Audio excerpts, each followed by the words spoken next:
Who could float like a butterfly and sting like a bee? Float like a butterfly and sting like a bee. The greatest here champion you ever will see.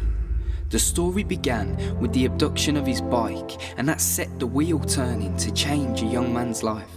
Directed towards boxing by the Louisville police, a young Cassius Marcellus Clay told him he'd whoop the thief.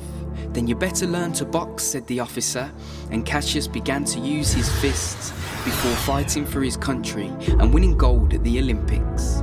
19 professional opponents tried, but with his speed he could not miss them, ranking up 19 victories, and the next was Sonny Liston.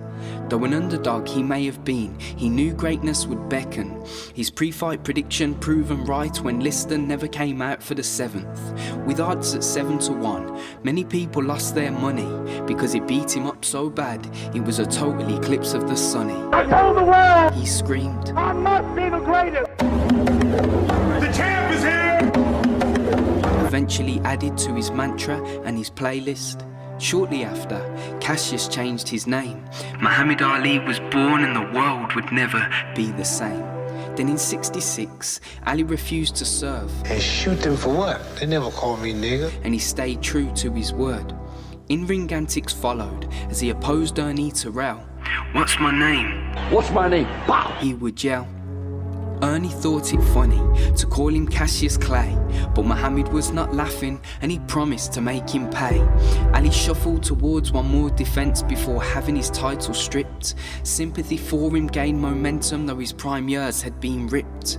It wouldn't be until the 70s that his skills would next measure in the fight of the century versus unbeaten Frazier. Both men battled bravely until the 15th round complete. A unanimous decision for Smoking Joe gave Ali his first defeat. His fight just 4 months later was for the NABF title. If he wanted a rematch with Frazier, then winning would be vital. Once Ali avenged his second loss to Ken Jawbreaker Norton, he stepped in the ring with Smoking Joe, who was extinguished by George Foreman. Muhammad had set up a title shot for later on that year, taking on formidable Foreman in Africa, Zaire. Though he beat Tarzan's behind first for claiming to be the king of the jungle. He wrestled with alligators, tussled with a whale. Now watch the young man rumble. They all wrote Ali off again, no one gave him a hope. "Is that all you've got, George?" the greatest said as he played the rope-a-dope. Echoing throughout all the streets, the people would chant and say, "Ali, kill him.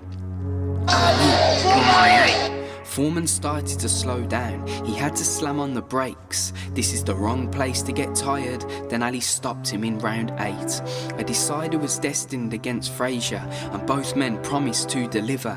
They brought the heat and came close to death with a thriller in Manila. For 6 more years he fought on, losing just 3 further times, as the final bell began to ring on Ali's career and poetry rhymes. Though his battle was not over, his hardest fight had just begun, but there was no man, nor illness, this legend would try to shun. He spreads peace and unity with the mention of either name.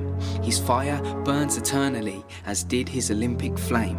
His health deteriorated, but he remains an inspiration, a prophet of sorts believed by some in every nation.